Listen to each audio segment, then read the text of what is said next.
You ask Tiger to solve. This deals with linear equations with one unknown. The final result is x equals 4. Let's solve it step by step. Simplify the expression. Simplify the arithmetic. Group all m terms on the left side of the equation. Add 2x to both sides. Group like terms. Simplify the arithmetic. Group like terms.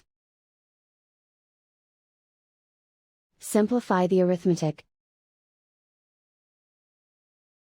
Group all constants on the right side of the equation. Subtract 6 from both sides. Simplify the arithmetic.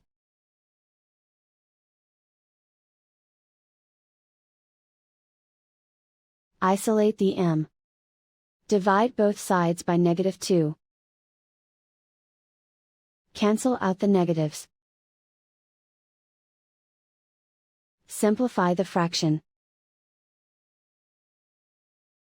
Cancel out the negatives.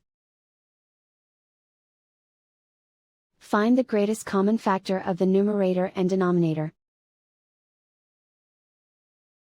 Factor out and cancel the greatest common factor. And so the final result is x equals 4.